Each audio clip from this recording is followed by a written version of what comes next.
When Jesus saw the multitudes, he went up on the mountain. After he had sat down, his disciples gathered around him. He opened his mouth and began to teach them, saying, "Blessed are the poor in spirit, for theirs is the kingdom of heaven.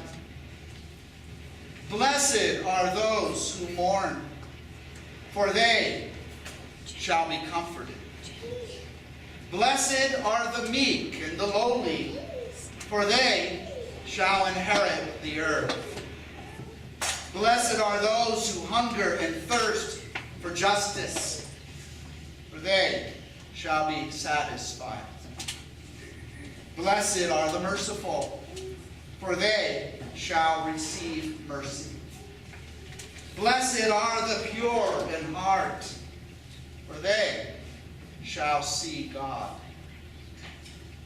Blessed are the peacemakers, for they shall be called the children of God. Blessed are those who have been persecuted for the sake of righteousness, for the kingdom of heaven belongs to them.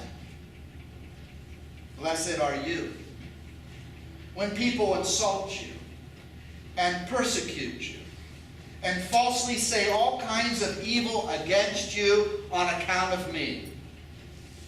Rejoice and be exceeding glad, for great is your reward in heaven." My brothers and sisters, this is the gospel of the Lord. Praise to you, Lord Jesus Christ.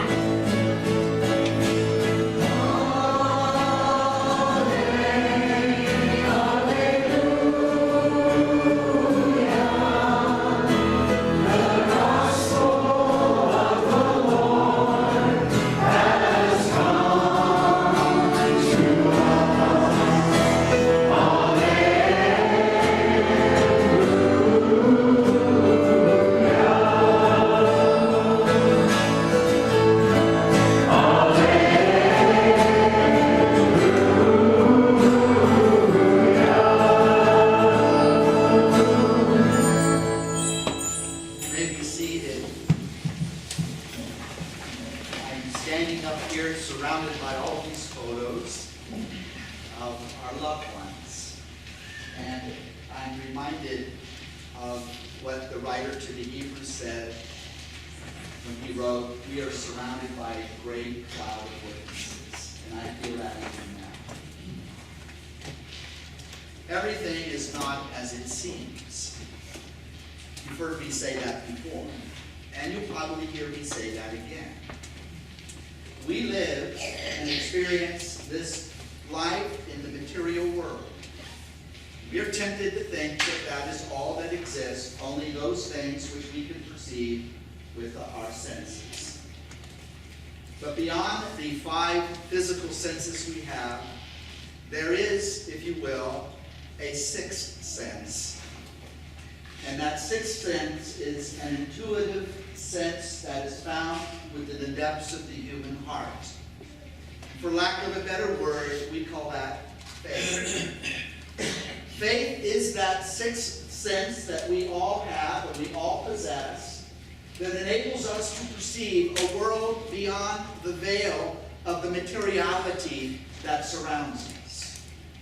The reality is there is only a thin veil of intangibility that separates this world, which is passing away and is temporary, from a greater reality that is more solid, if you will, or more real than the reality that we think we live in all the time. I'm reminded of a story of ancient Israel. And in their ancient past, they were visited by many prophets.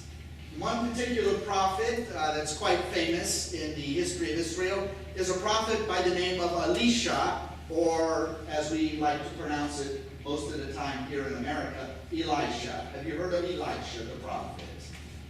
Elisha the prophet had a man by the name, or had a servant by the name of Gehazi. What a name, Gehazi.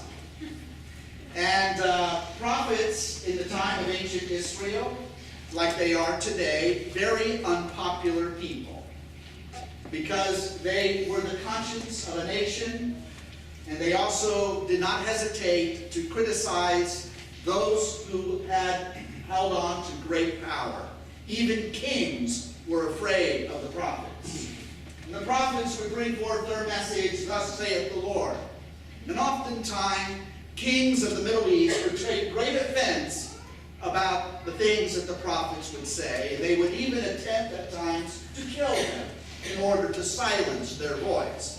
Because what they were saying quite often was inconvenient or politically incorrect. And on one occasion, the king of Syria became so offended with the prophet Elisha that he sent his army to go after him.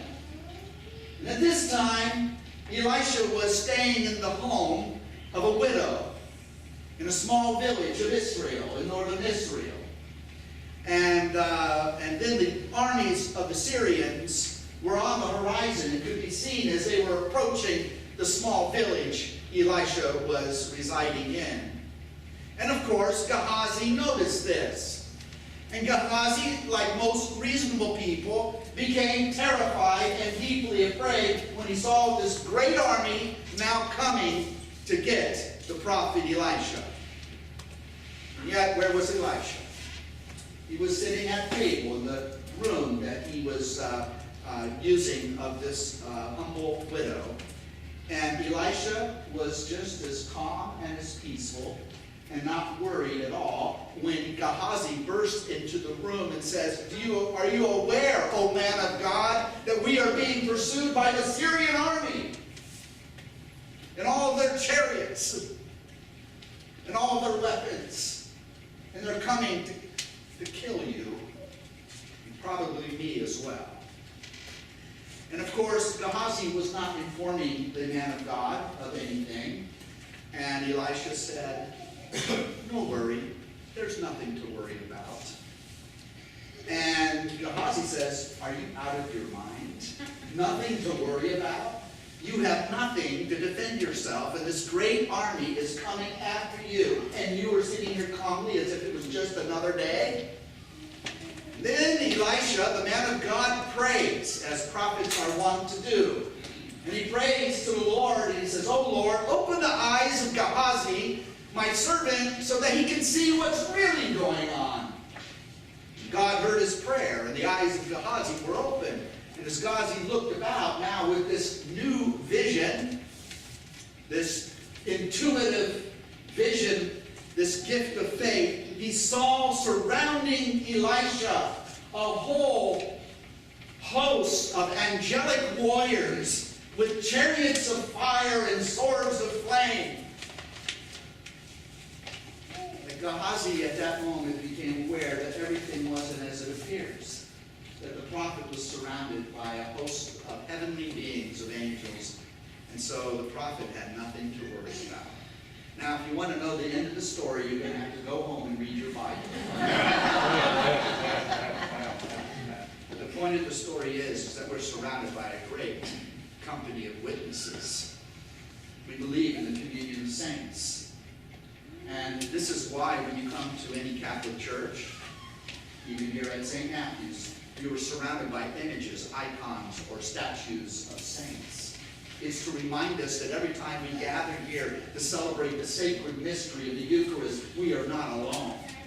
There are others with us. There are the many saints throughout all the centuries that have gathered here with us. The angels of God are gathered here with us. We are in a moment that transcends time and space. If only our eyes were to be opened, we would see a great company of light surrounding us, praying with us, praying for us. And on the feast of all saints and all souls, the church living in the world today is reminded that we are not alone, and we never were. And not only that, but we are surrounded by our loved ones, those personal saints that we knew in our life, that touched our lives, that loved us. And we certainly love them. And so we're going to call upon the saints to pray for us. And as we call upon all of the official saints of the church and the great litany of the saints, we are also calling upon our personal saints. And we are reminded that there's only a thin veil in tangibility that separates us from those that we truly love. And in one sense, in a very real sense, we have never been separated from them. They are with us, and they always will be. So let us begin our prayer. Let us begin the great prayer of the Litany of the Saints, and invite all the saints and all of our loved ones who have gone before us now to pray for us, as we now remember them and pray for them. The Litany of the Saints normally is prayed when the church is kneeling. Well, we don't have kneelers, so I'm not expecting to kneel on the tile. Then they say the second best thing is to stand. Well, the prayer is entirely too long for you to stand. So you can be just as holy sitting down comfortably as you allow yourself to enter into this great prayer of the church. So let us pray.